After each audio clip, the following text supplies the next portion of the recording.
नमस्कार साथियों, मैं सोभी सिंह मैक्स नॉलेज में एक बार फिर से आप सभी का स्वागत करता हूं। दोस्तों, उम्मीद है सीयूईटी की प्रिपरेशन बेहतरीन चल रही होगी। उसी क्रम को आज हम लोग आगे बढ़ाते हुए आज हम लोग एक और इम्पॉर्टेंट टॉपिक पर डिस्कस करने जा रहे हैं, जिसका नाम है साइक्लोन और एंटी साइक्लोन, यानी कि चक्रवात और प्रति चक्रवात। इसमें हम लोग डिस्कस करेंगे कि ये चक्रवात बनते कैसे हैं, ये साइक्लोन बनते कैसे हैं, कितने प्रकार के साइक्लोन पाए जाते हैं, कहाँ पाए जाते हैं, क्या इनकी खासियत होती है। इन सभी बातों को आज हम लोग डिटेल में जानने वाले हैं। तो एक एक करके चलिए शुरू करते हैं हम लोग अपनी टॉपिक आज, जो कि है साइक्लोन और एंटी साइक्लोन। ये कैसे बनते हैं और कहाँ पाए जाते हैं। तो सबसे पहले हमें ये जानना होगा कि साइक्लोन बनते कैसे हैं, क्योंकि अक्सर आप लोग नाम सुनते होंगे चक्रवात या साइक्लोन आया है किसी देश के किसी इस कोने में, या वर्ल्ड के किसी इस कोने में क्या है, साइक्लोन आया है। तो उसी पर आज हम लोग डिस्कस करने जा रहे हैं कि साइक्लोन पहले बनते कैसे हैं। तो इस पर चलिए शुरू करते हैं। आप लोग समझिए, जैसा कि आप लोग पिछली क्लास में पढ़ चुके हैं कि हाई प्रेशर लो प्रेशर के बारे में पढ़ चुके हैं, आज फिर उसका काम यहाँ लगने वाला है। इमेजिन कीजिए कि यहाँ पर क्या है, ये हमारा क्या है, धरातल है, अर्थ है हमारा, और यहाँ पे सनलाइट जो है, यहाँ पे सूर्य की जो किरणें हैं यहाँ पर सीधी पड़ रही हैं। कहाँ पे, इस वाले एरिया में यहाँ पे सूर्य की किरणें सीधी पड़ रही हैं। जब यहाँ सूर्य की किरणें सीधी पड़ेंगी यानी कि तेज पड़ेंगी, तो यहाँ क्या होगा, टेम्परेचर हाई हो जाएगा। और हमें पता है, हम लोग बार बार ये पढ़ चुके हैं, ये तो अब एक तरह से रट गया होगा कि टेम्परेचर हाई है तो वहाँ प्रेशर क्या रहेगा, लो प्रेशर रहेगा। तो इस वाले एरिया में क्या हो गया, लो प्रेशर बन गया।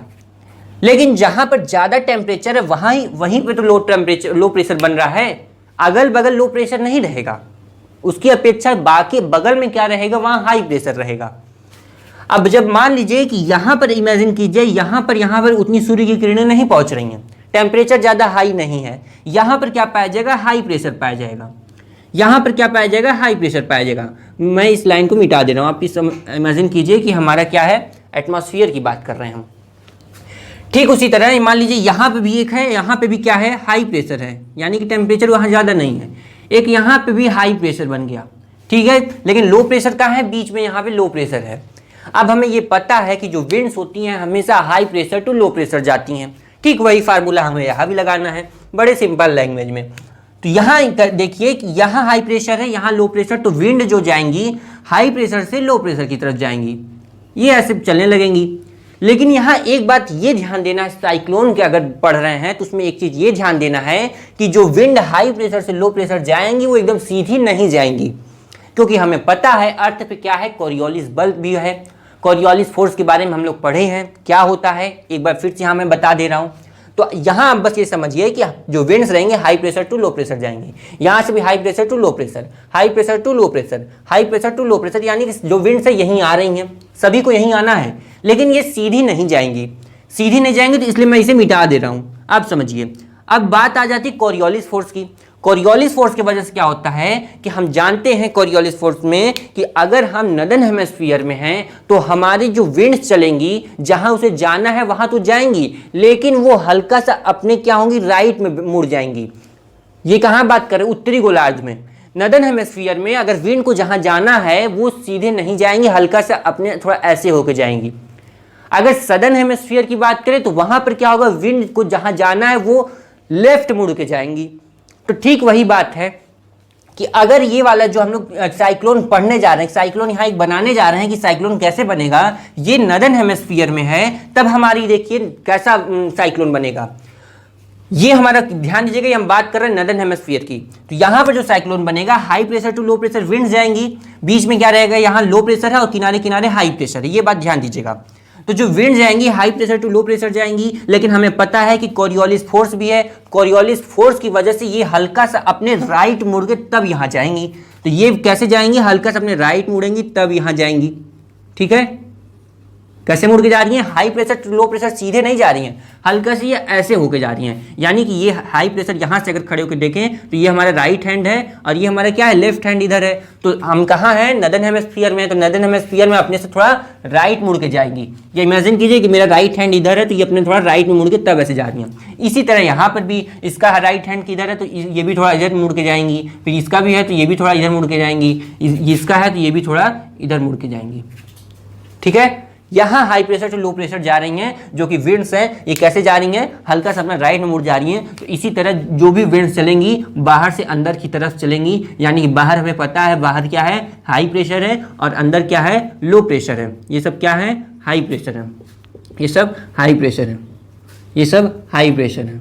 इसी तरह पूरा एक घेरा की तरह रहेगा और वो पूरा क्या होगा, इस तरह घूम के क्या होगा, लो प्रेशर के पास पहुंचेंगी विंड्स जो रहेंगी। ठीक है, यहां पर ध्यान दीजिए, आप इसे इस तरह से ध्यान दे सकते हैं कि नॉर्दर्न हेमिस्फीयर में जो साइक्लोन है वो क्या होगा, ये एंटी क्लॉकवाइज चलेगा। क्लॉक हमारा ऐसे चलता है, तो एंटी क्लॉक कैसे चलता है, ऐसे चलता है। तो अब ध्यान दीजिए ये ऐसे ही तो चल रहा है, यानी कि यही वाला तो नॉर्दर्न हेमिस्फीयर में कैसा है, एंटी क्लॉकवाइज जो विंड्स हैं लो प्रेशर के पास जा रही हैं। लेकिन सदर्न हेमिस्फीयर में क्या होगा, इसका उल्टा हो जाएगा। सदर्न हेमिस्फीयर में क्या होगा, इसे देखिए, ये हो गया हमारा नॉर्दर्न हेमिस्फीयर। अब सदर्न हेमिस्फीयर में ठीक है इसी तरह हम भी बना लेते हैं। बीच में क्या है, लो प्रेशर है, और किनारे किनारे क्या है, हाई प्रेशर। यहाँ क्या है, हाई प्रेशर, किनारे किनारे क्या है, हाई प्रेशर। यहाँ क्या है, हाई प्रेशर, हाई प्रेशर, किनारे किनारे हाई प्रेशर, बीच में क्या है, लो प्रेशर। अब विंड्स जो जाएंगी high pressure to low pressure जाएंगी, लेकिन ये हमें पता है कि क्या है, सदर्न हेमिस्फीयर में है, और ये हम लोग नॉर्दर्न हेमिस्फीयर का पढ़ चुके हैं। सदर्न हेमिस्फीयर में अगर साइक्लोन कैसे बनेगा, जो wind high pressure to low pressure जाएंगी, high pressure to low pressure जाएंगी, लेकिन ये सीधी नहीं जाएंगी, क्योंकि यहाँ कोरियोलिस फोर्स है। कोरियोलिस फोर्स की वजह से ये हल्का सा नॉर्दर्न हेमिस्फीयर में किधर मुड़ेंगी, ये नॉर्दर्न हेमिस्फीयर में अपने लेफ्ट मुड़ेंगी, और नॉर्दर्न हेमिस्फीयर में राइट हैंड साइड मुड़ती हैं। और जब यहाँ हाई प्रेशर से लो प्रेशर जाना है, तो हमें पता है कि मेरा ये लेफ्ट हैंड है, ये राइट हैंड है, तो यहाँ हाई प्रेशर से लो प्रेशर जाना है, तो ये हल्का सा अपने लेफ्ट मोड़ के तब यहाँ जाएंगी। तो यहाँ से भी high pressure to low pressure, फिर यहाँ से भी high pressure to low pressure, ऐसे हल्का सा ऐसे मुड़ के जाएंगी। तो यहाँ पर आप देख रहे हैं कैसे जा रही हैं जो विंड्स हैं, यहाँ पर एंटी क्लॉक थी और यहाँ पर कैसी हैं, क्लॉकवाइज हैं। तो यहाँ पर कैसी हैं जो विंड्स, ये क्लॉकवाइज जा रही हैं। ठीक है, तो यहाँ हम लोग क्या देखें कि यहाँ जो नॉर्दर्न हेमिस्फीयर में है, यहाँ एंटी क्लॉक जो चक्र चल रहा है, एयर जो लो प्रेशर के पास जा रही है वो एंटी क्लॉक में जा रही है, ऐसे जा रही हैं। और यहाँ सदर्न हेमिस्फीयर में क्या हो रहा है, क्लॉकवाइज जा रही हैं। ठीक है, क्लॉकवाइज देखिए आप लोग, क्लॉकवाइज यहाँ जा रही हैं। तो ये नॉर्दर्न हेमिस्फीयर और सदर्न हेमिस्फीयर। आई होप कि आप लोगों को ये समझ में आ गया कि जो साइक्लोन होते हैं कैसे नॉर्दर्न हेमिस्फीयर में और सदर्न हेमिस्फीयर में कैसे ये अंदर की तरफ एयर जाती है। तो ये बात ध्यान दीजिएगा कि साइक्लोन में एयर क्या होती है, अंदर की तरफ जाती है, क्योंकि इसमें कंफ्यूजन मत हो जाए, क्योंकि अभी हम लोग जब एंटी साइक्लोन पढ़ेंगे तो इसका उल्टा हो जाएगा। तो साइक्लोन में क्या होती है, जो एयर होती है अंदर की तरफ जाती है, यानी कि अंदर लो प्रेशर और बाहर हाई प्रेशर। तो ये बात ध्यान दीजिएगा। नेक्स्ट हम लोग अब जानने जा रहे हैं साइक्लोन के प्रकार, यानी कि साइक्लोन कितने प्रकार के होते हैं। तो चलिए उन्हें देख लेते हैं। तो साइक्लोन जो होते हैं, देखिए यहाँ क्या है, दो प्रकार के हैं, एक ट्रॉपिकल साइक्लोन है और एक टेम्परेट साइक्लोन है। यानी कि ट्रॉपिकल उष्णकटिबंधीय चक्रवात, सेकेंड है टेम्परेट साइक्लोन यानी कि शीतोष्ण कटिबंधीय चक्रवात। ठीक है, ये दो तरह के क्या होते हैं, साइक्लोन होते हैं, एक उष्ण कटिबंधीय और एक शीतोष्ण कटिबंधीय होते हैं। अब इनकी खासियत क्या है, तो यहाँ पे जो ट्रॉपिकल साइक्लोन है यानी कि उष्ण कटिबंधीय चक्रवात जो है, ये हमारे पाया जाता है ट्रॉपिक ऑफ कैंसर और ट्रॉपिक ऑफ कैप्रिकॉर्न के बीच में पाया जाता है। किसके किसके, ट्रॉपिक ऑफ कैंसर और ट्रॉपिक ऑफ कैप्रिकॉर्न के बीच का जो एरिया है वहां पे क्या पाया जाएगा, ट्रॉपिकल साइक्लोन। या आप कर सकते हैं, आप इस तरह से समझिए कि ये क्या है, हमारा अर्थ है, बीच में इक्वेटर है, और यहाँ पर क्या है, ट्रॉपिक ऑफ कैंसर है और ट्रॉपिक ऑफ कैप्रिकॉर्न, यानी कि 23.5 डिग्री अच्छा लैटिट्यूड ये है। ठीक है, ये नॉर्दर्न हेमिस्फीयर और सदर्न हेमिस्फीयर में, ये क्या है, हमारा इक्वेटर है 0 डिग्री। तो यहाँ कहा गया कि जो ट्रॉपिकल साइक्लोन है यानी कि उष्ण कटिबंधीय चक्रवात, ये हमारा इस एरिया कौन सा है, ट्रॉपिक ऑफ कैंसर और ट्रॉपिक ऑफ कैप्रिकॉर्न के बीच का जो एरिया है, यहाँ पर हमारा पाया जाता है ट्रॉपिकल साइक्लोन, इसलिए इसका अलग कर दिया गया ट्रॉपिकल साइक्लोन। सेकेंड आता है टेम्परेट साइक्लोन। टेम्परेट साइक्लोन क्या है, आप इस तरह से समझिए कि जो इन दोनों के बाहर एरिया हो, ट्रॉपिक ऑफ कैंसर के बाहर और ट्रॉपिक ऑफ कैप्रिकॉर्न के जो बाहर है, वो हमारा क्या है, टेम्परेट साइक्लोन यानी कि शीतोष्ण कटिबंधीय चक्रवात। इसको ध्यान दीजिएगा। नेक्स्ट हमारा आता है, इसको जैसे हम लोग क्या समझ लिए कि जो हमारे पाया जाएगा 23 डिग्री, ये जो 23.5 डिग्री से 23.5 डिग्री, ये है नॉर्थ एंड साउथ दोनों में।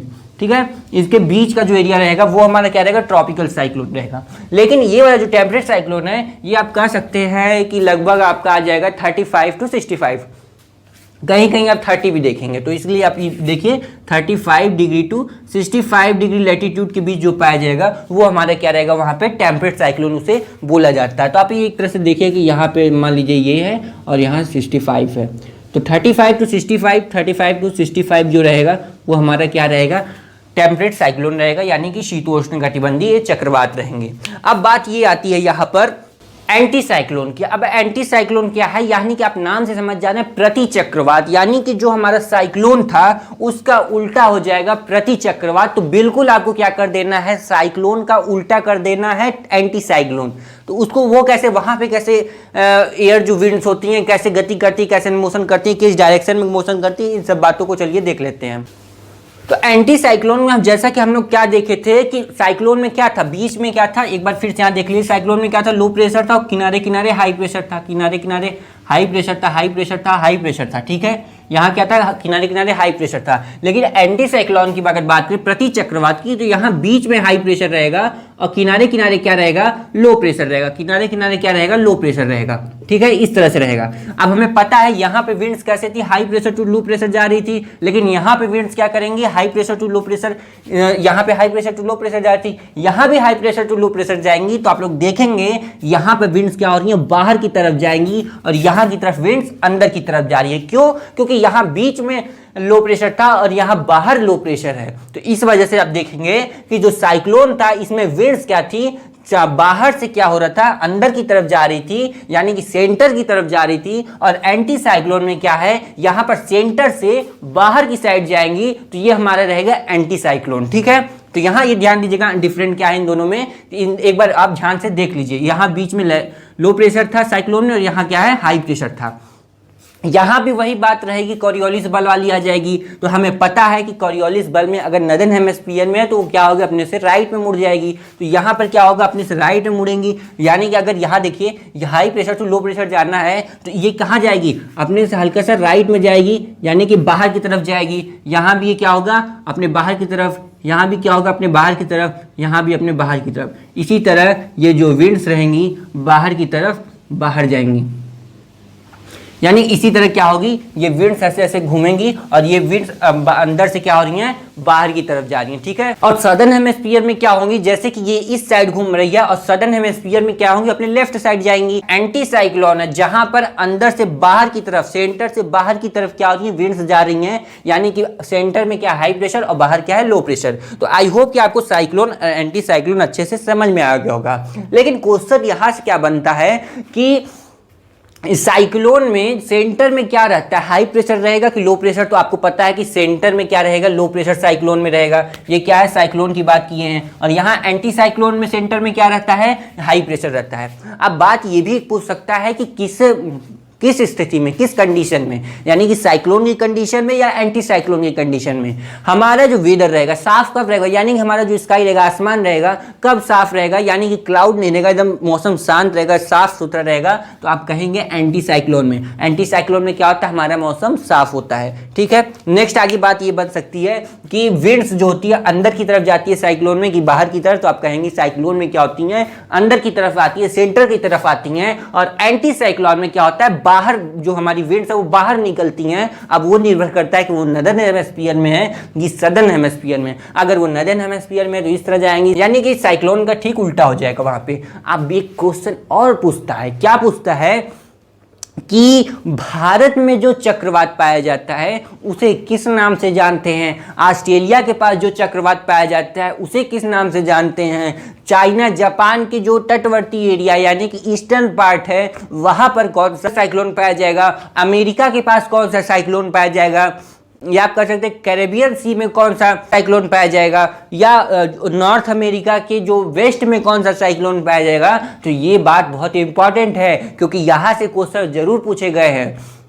तो अब हम लोग ऐसे ही जा रहे हैं जानने कि हमारे वर्ल्ड में किस देश के पास जो साइक्लोन पाया जाता है उसे किस नाम से जानते हैं। तो चलिए कुछ यहाँ पे इंपॉर्टेंट साइक्लोन के बारे में हम लोग जान लेते हैं। तो यहाँ देखिए जो वर्ल्ड में जो कहीं कहीं किस देश के पास कौन से साइक्लोन आते हैं इसको यहाँ बताया गया। कुछ इंपॉर्टेंट साइक्लोन है, जैसे इस देश में आया तो पूछ सकता है कि इस देश के पास जो साइक्लोन इसकी को किस नाम से जानते हैं, ठीक है। तो यहाँ देखिए चाइना इंडिया को क्या कहते हैं, इस इंडिया में साइक्लोन या चक्रवात बोला जाता है इंडिया में। सेकंड आता है विली विली यानी विली और विली ऑस्ट्रेलिया में। जो ऑस्ट्रेलिया का वेस्टर्न वाला साइड है ना वहां पास में क्या होगा, विली विली के नाम से वो जो साइक्लोन पाया जाएगा वहां कहा जाता है विली विली है ये। नेक्स्ट है टाइफून टाइफून कहाँ है, चाइना और जापान। चाइना जापान आप देख रहे हैं, वहाँ का जो क्या है ईस्टर्न पार्ट है, ये आप कर सकते हैं, जो पैसिफिक ओशन है उसके वेस्टर्न पार्ट में क्या है, वहाँ पे पाया जाता है टाइफून पाया जाता है चाइना और जापान के पास। ये ध्यान दीजिएगा, बहुत इंपॉर्टेंट है, इसका भी बहुत इंपॉर्टेंट है। विली विली बहुत पूछा है कई एग्जाम में, यहाँ तक कि एसएससी में पूछ लिया है, यूपीएससी में भी पूछा है ये एग्जाम क्वेश्चन कि विली विली कहाँ पाया जाता है, और टाइफून के बारे में पूछ लिया है कि आप ध्यान दीजिएगा चाइना और जापान के पास टाइफून है, ऑस्ट्रेलिया के पास क्या है, विली विली है। नेक्स्ट है हरिकेन। हरिकेन भी बहुत आता है। हरिकेन कहाँ है, मैक्सिको और वेस्ट इंडीज, इनके पास क्या होता है, हरिकेन पाया जाता है। ठीक है, कौन सा साइक्लोन है ये, मैक्सिको के पास और वेस्ट इंडीज के पास हरिकेन है। तो इंडिया के पास साइक्लोन, ऑस्ट्रेलिया के पास विली विली, चाइना जापान के पास टाइफून, मैक्सिको और वेस्ट इंडीज के पास हरिकेन। ये अलग अलग क्या है, साइक्लोन है जो वर्ल्ड में पाए जाते हैं। ठीक है, इसके बाद मैं आपसे एक क्वेश्चन पूछता हूं कि एक और साइक्लोन है, उसको आपको बताना है, टार्नेडो। टार्नेडो कहा क्या है, टार्नेडो ये कहाँ पाया जाता है और इसकी क्या खासियत होती है, इस तरह की क्या जो साइक्लोन है टार्नेडो, इसका क्या खासियत है टार्नेडो। तो आपको बता दूं कि ये जो हम लोग पढ़े कि साइक्लोन और एंटी साइक्लोन क्या है, कैसे ये बनते हैं, कहाँ पे कैसे इनकी जो विंड्स होती हैं कैसे गति करती हैं, और वर्ल्ड्स में जो है एंटी साइक्लोन के बारे में हम लोग पढ़ा, और वर्ल्ड्स में कहाँ पे कौन से जो इंपॉर्टेंट साइक्लोन है उनके बारे में हम लोग देखे। तो आई होप कि आप लोगों को ये साइक्लोन एंटी साइक्लोन अच्छे से समझ में आ गया है। दोस्तों आपको बता दूं कि जो ज्योग्राफी का आप लोगों में बहुत ये मतलब संदेह चल रहा है आप लोगों में कि सिलेबस को लेके कितना जल्दी सिलेबस कंप्लीट हो पाएगा कि नहीं हो पाएगा, तो आपको बता दूं कि जो आपको तैयारी है, ये क्लास एक तरह से आप लोगों के लिए बूस्टर डोज है। जो आपकी तैयारी चल रही है उसको और बेहतर बनाएगी, आपकी एग्जाम के लिए और बेहतर करेगी। तो यहाँ पे ध्यान दीजिएगा कि सिलेबस आपको पता है कि बहुत बड़ा है, फिजिकल ज्योग्राफी, ह्यूमन ज्योग्राफी, यानी कभी हम ज्योग्राफिकल थॉट वॉट भी सब बचा है। तो अभी हम लोग कहाँ हैं, क्लाइमेटोलॉजी में। इसके बाद हो सकता है हम लोग का क्या हो, ओशिनोग्राफी शुरू हो या जियोमॉर्फोलॉजी शुरू हो। ठीक है, तो यहाँ देखेंगे आप लोग अभी सिलेबस बहुत बचा है, यानी कि इसलिए आप लोग अपनी तैयारी जारी रखिए। साथ में यहाँ से आप लोग ये बूस्टर डोज लेते चलिए जो आपके लिए बहुत बेहतर होने वाला है, और साथ में आप लोग अपनी तैयारी जारी रखिएगा। एग्ज़ाम को अब ज़्यादा दिन नहीं बचा है, कई यूनिवर्सिटी का हो सकता है, आप लोग CUET का है, साथ में आप लोग और भी कई यूनिवर्सिटी का दिए हों। तो आप लोग ये कमेंट करके बताइएगा कि आप लोग CUET में कौन कौन सी कॉलेज को प्रेफरेंस दिए हैं, देखना है कि कितने लोग कौन से कॉलेज को ज़्यादा प्रेफरेंस दे रहे हैं, तो ये कमेंट करके बताइएगा। साथ में आप लोग क्या अगर दूसरी यूनिवर्सिटी को भी किए होंगे तो उसके लिए भी बहुत ही बेहतर होगा, आप 100 बहुत ही मज़ेदार होने वाली है क्लासेस, क्योंकि आप अगर दूसरी यूनिवर्सिटी के लिए भी कर रहे हैं तो वहाँ पे भी अगर ये क्वेश्चन जरूर पूछे जाते हैं। जो कॉमन क्वेश्चंस यहाँ बताए जा रहे हैं ये सब कॉमन क्वेश्चन यहाँ बनेंगे, यानी कि हर जगह इससे क्वेश्चन बन सकते हैं। इसलिए मैं सेलेक्ट कर करके जो टॉपिक है उसके सेलेक्ट पॉइंट्स को निकाल के आपको बता रहा हूँ, तो इसलिए बहुत इंपॉर्टेंट है, ध्यान दीजिएगा। साथ में आप लोग अपनी तैयारी भी रखिएगा। ह्यूमन ज्योग्राफी आपको पता है, ह्यूमन ज्योग्राफी भी है, ज्योग्राफिकल थॉट है, इकोनॉमिक ज्योग्राफी है, इंडियन ज्योग्राफी है, फिजिकल ज्योग्राफी, इन सबको साथ में लेकर चलिएगा। तो फिर हम आएंगे एक नेक्स्ट वीडियो में। अगर क्लासेस अच्छी लगी, टॉपिक अच्छी लगी, जानकारी अच्छी लगी तो क्लासेस को एक बार शेयर कर दीजिएगा। फिर हम आएंगे एक नेक्स्ट वीडियो में, तब तक के लिए Jai Hind, bye bye, thank you.